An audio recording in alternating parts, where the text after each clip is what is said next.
Hello, everyone. This is Tom Fox. I'm the Compliance Evangelist, and I'd like to welcome you to episode 399 of the FCPA Compliance Report. Today, I have with me fan favorite Matt Ellis. Matt is here to talk about the Miller Chevalier Summer 2018 FCPA Report. As always, the law firm puts together a fabulous report of the quarter's activity, and then they integrate it in with prior reports so that you get a full half-year report. This year, it's chock full of information, statistics, and really lessons learned for the compliance practitioner going forward.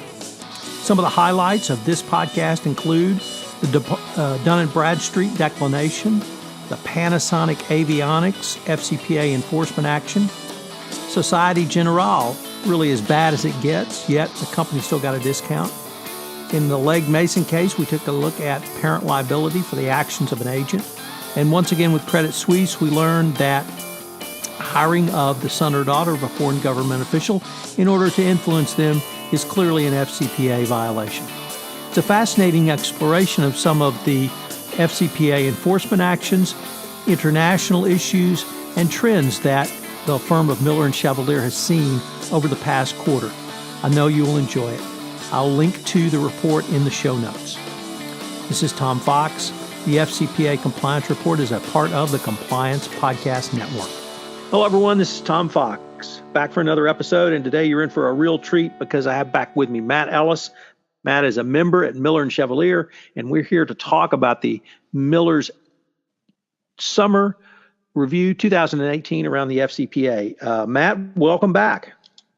Thanks, Tom. I'm always glad to be here with you on these podcasts. So, Matt, once again, this quarterly publication by Miller is just an outstanding resource for the compliance professional. It's a great resource for the white-collar practitioner like yourself. It's a great resource for the compliance professional, the chief compliance officer, anybody who's really interested in international or domestic anti-corruption enforcement. So with that, though, you always, or the firm rather, always starts out with some of the general trends and numbers. And I was wondering if there's anything that really has really struck out or stuck out for you in either this report or the first couple of quarters this year that you'd like to highlight before we dive into some of the specific enforcement actions. Definitely. And, first off, thanks for the compliment. We put a lot of time, a lot of work into these reports. 15 of our attorneys are always involved in, drafting up the summaries and gathering and tracking the data. And so it's good to get positive feedback from, folks out there like yourself. What we're seeing in this second quarter are a lot of trends that have continued. And these are important trends to highlight for practitioners out there, in the market from a 10,000 foot level looking down.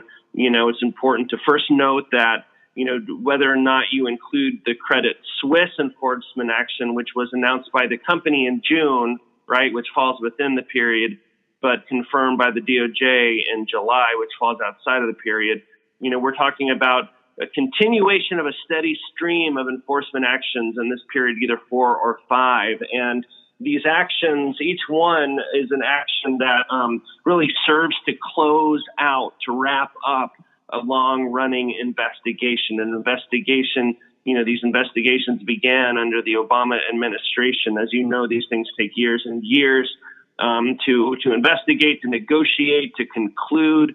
And what we're seeing now with the DOJ and SEC is, explicit messages, statements from them saying that their interest is to make these things quicker, to close them out. At the DOJ, they've hired additional trial attorneys for the stated purpose of, helping to investigate these cases more quickly. And they've even said, they want to see resolutions in the span of months, not years. On the SEC side, we've seen policy statements saying it only makes sense to draw these investigations to a close quickly because, you have the most impact.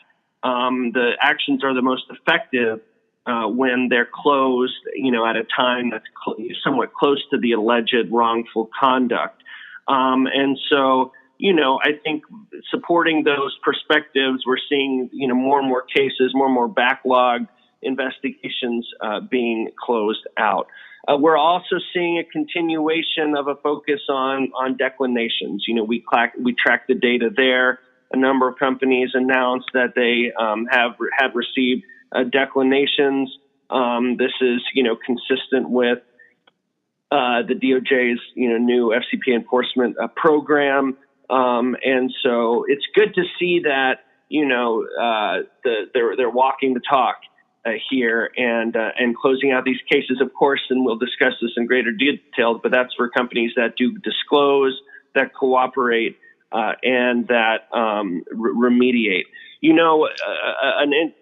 An interesting dynamic that we see that is tending to counter some of that, focus on closing out cases are a couple of dynamics at play that we think tend to or have the effect of drawing cases out. And the first, and we'll talk about this, is the multi-jurisdictional aspect of these investigations these days, right?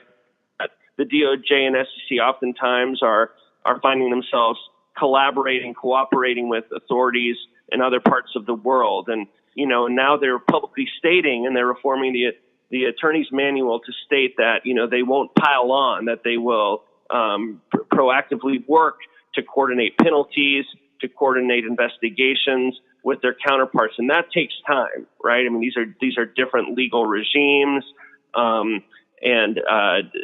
different approaches to investigations.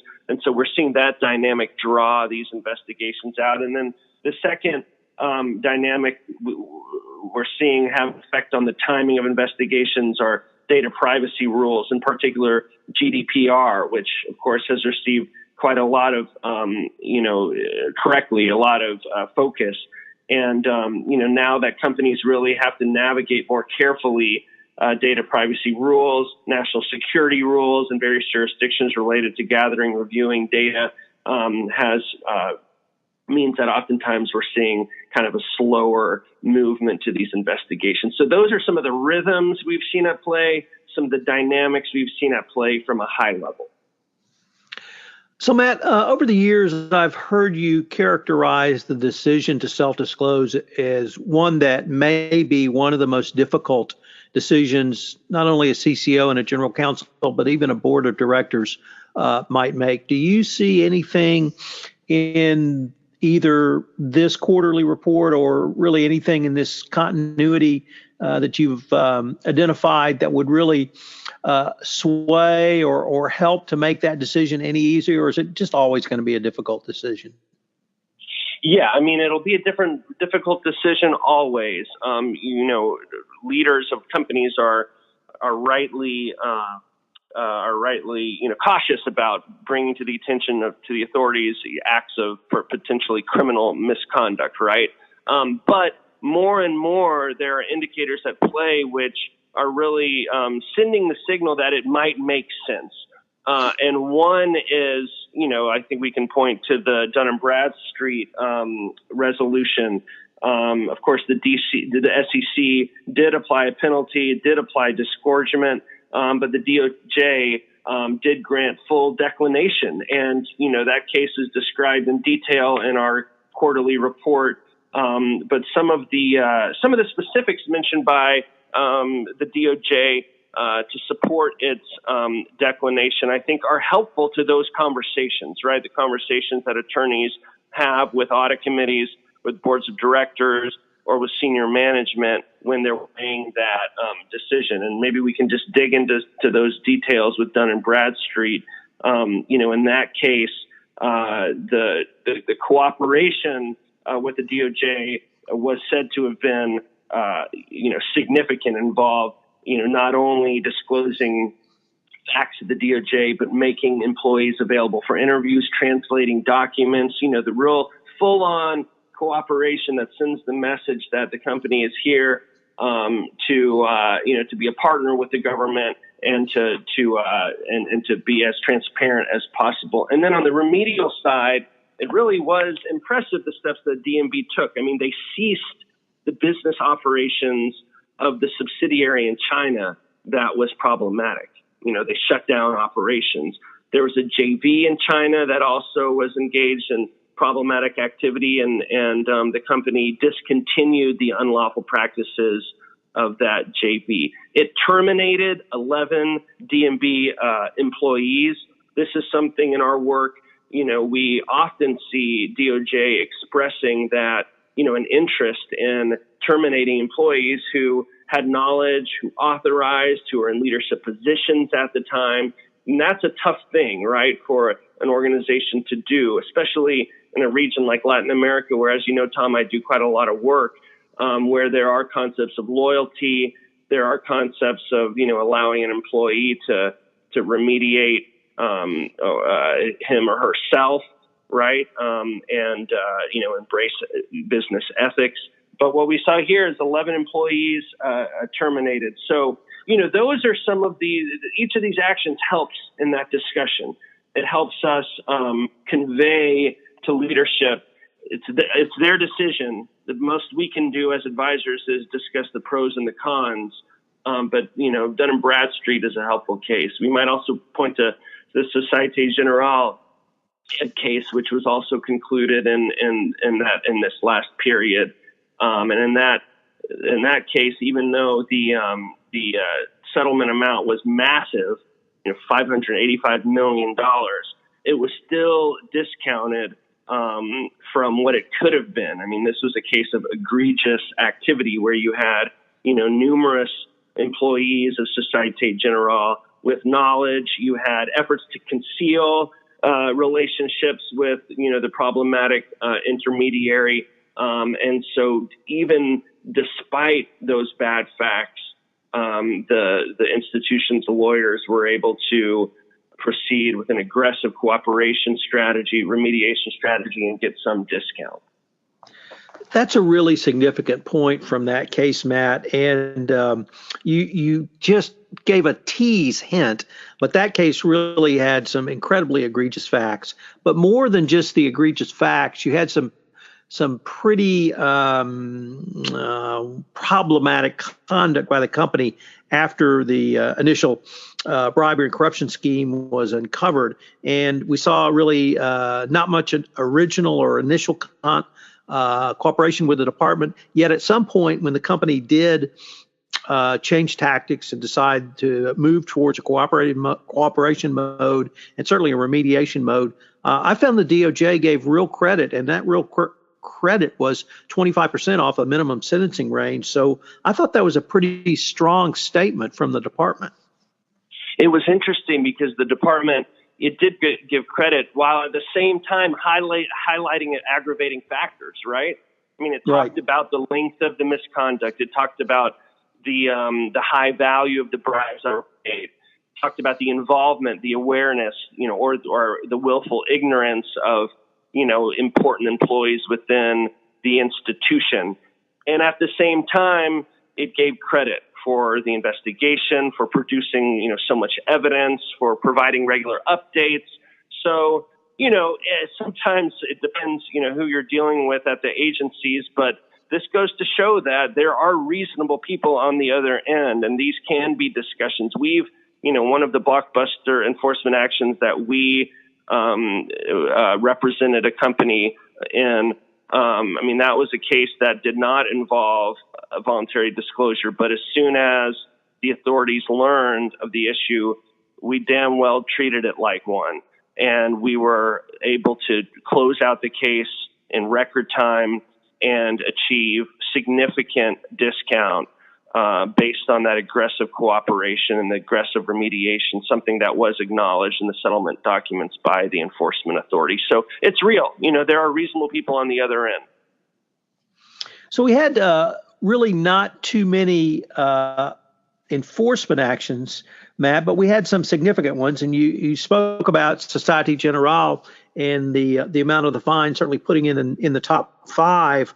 But we had another one which I thought just had incredibly egregious facts and a lot of lessons learned because of the variety of bribery schemes involved, which was Panasonic Avionics. Anything really stand out or you want to highlight? There was a lot that stood out for me in this case.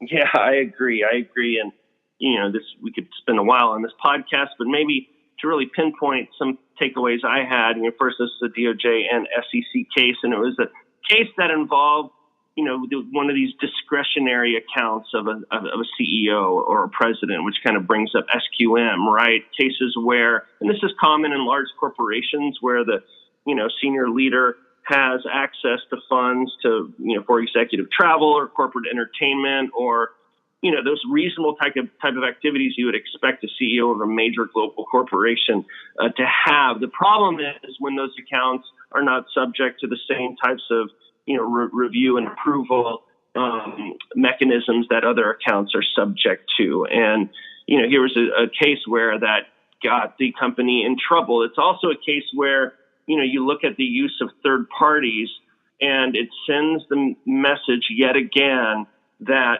third-party due diligence is not just that. It's due diligence and monitoring. And if you're just doing upfront reviews, upfront diligence, it's not sufficient. There's an expectation of ongoing monitoring. And the reason that was so critical in Panasonic was that, it appears from the settlement documents that what was happening is that the consultants that were being used to help obtain these, valuable contracts in high-risk jurisdictions around the world, those consultants were not being paid directly. They were being paid through a third-party vendor who was already approved in the system and was providing, unrelated services.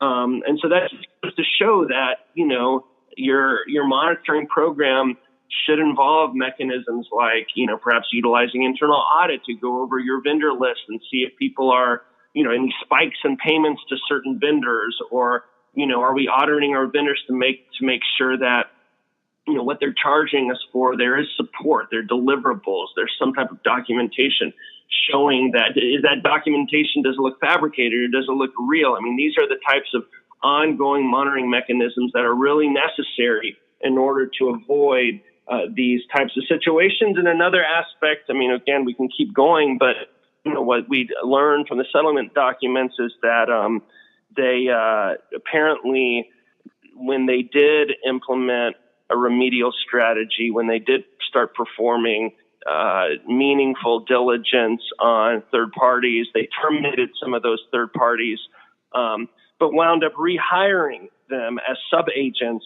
to an agent that had already been cleared. And, this is something that, as we do, Tom, you want to make sure that you're diligencing not only the principal, but ensuring that if there are subs working for a high-risk third party, that you're having the opportunity to know that they're participating, that you can do your own due diligence on them. So that was another interesting aspect of that case that jumped out to me.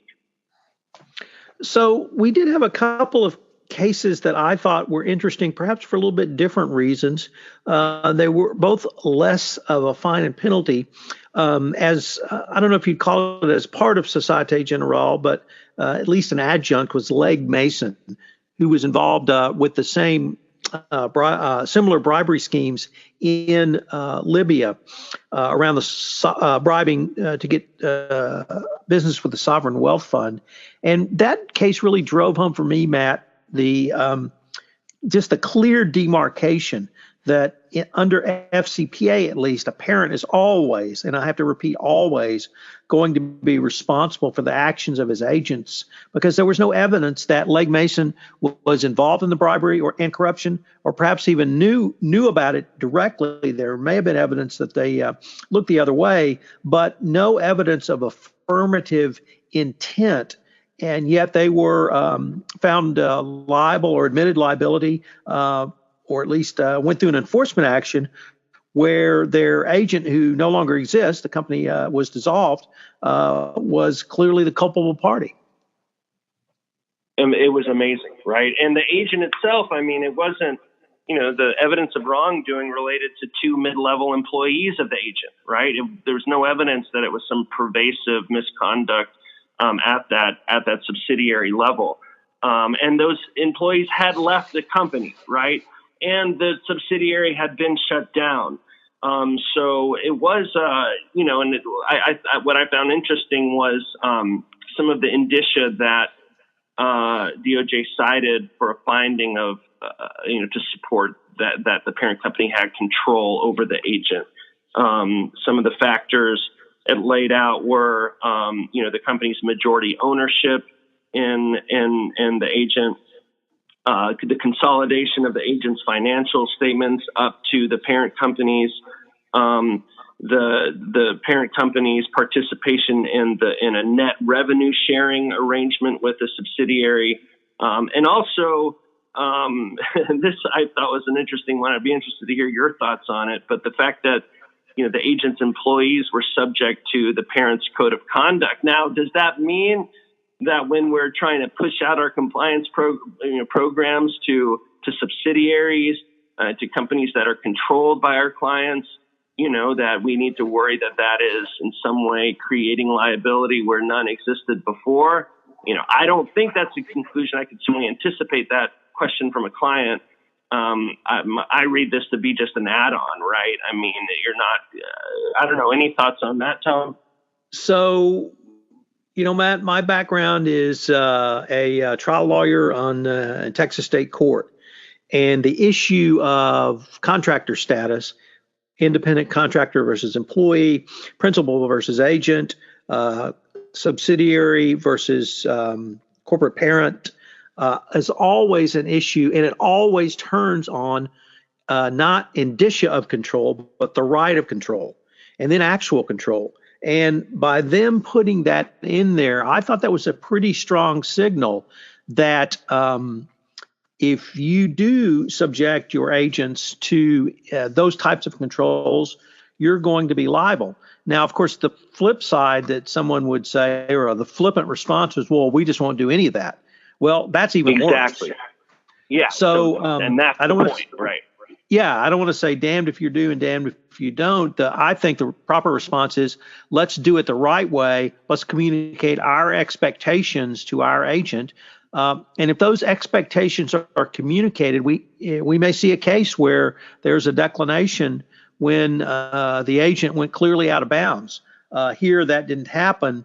But that issue, the indicia of control, the right of control, and then the actual control, that's pretty clear evidence that a parent is going to be held liable for the actions of its agent. Yep, I agree. So we had one last one, which I always think these cases are interesting. They're the hiring cases, the princeling cases, and Credit Suisse got into trouble. We've now had 1, 2, 3, 4 of these hiring cases. And I guess, Matt, the thing I wanted to pose to you is the following. This was a case where a company hired sons and daughters of Chinese government officials and employees at state-owned enterprises. They were clearly hired outside the normal hiring practice. They were clearly hired directly to influence contracts. And when a large number of commentators read these cases, they say, oh, you can never hire a son or daughter. And I don't think that's true at all. I agree it's a high risk, but I don't think that ends your inquiry if you want to do that. And I really wanted to ask you that question for some time. Do you really advocate not even hiring a son or daughter of a government official, or do you say this is a high risk, but it's a risk, and if we identify it, then let's put in risk management protections around it? This is such a great string of cases to discuss with boards of directors and trainings with senior management, because I have had this very conversation, and I think you're right on. I mean, of course, this doesn't, not of course, but in my own view, this doesn't mean that you can never hire a relative, right, of a high-ranking official that works for a client, right? I mean, is the person qualified? Maybe he or she is. Are they going through the same processes that other individuals are going through? Well, yes, they should. Are they showing up to work, right? I mean, do we have a documented record of their performance? Is their internship ending, this after the same duration of time that everyone else's internships are ending? If you in a documented way demonstrate that, yes, they happen to be related, but they're following the normal process, I think it could be acceptable. Now it is higher risk, but at the same time, we need to realize the reality of business in places like China, and relationships matter, especially in places like Latin America. And so it's not surprising to think that an executive of a company subject to the FCPA, might meet a very impressive child of a counterparty, right? At some point.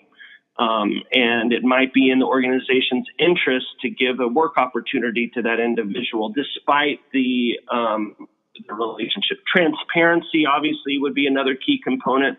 Are we making sure that the agency of the official is aware? So I think there are ways to recognize that these relationships do develop in reality, and there are ways to structure them so that they are appropriate and you're managing risk. So Matt, unfortunately, we're near the end of our time. So perhaps one ending question. I guess looking at this Miller Summer review, the FCPA 2018 Summer review, and considering back the spring review and back over the winter, one of the themes I have seen that you guys really bring forward is continuity from the Department of Justice, that perhaps in 2017 was a period of consolidation, or at least clarification. In late November, we had the FCPA corporate enforcement policy. In May, we had the anti-piling on policy. And I see the department really moving from the FCPA pilot program to the new corporate enforcement policy, and trying to encourage companies to come forward. And we even have Rod Rosenstein and others from the department specifically saying, we want them to come forward. Is that a theme that you've really seen over this time frame, or are you seeing things in a little bit different light? It is a theme. It is. And it's something I've thought about, because I remember, 5-7 years ago when we were having these conversations, and, the practitioners in the field were trying our best to glean trends, to glean stories from the pattern of enforcement that we were seeing, right? And I remember specifically DOJ and SEC saying, hey, watch out. Don't try to draw grand conclusions from the stats.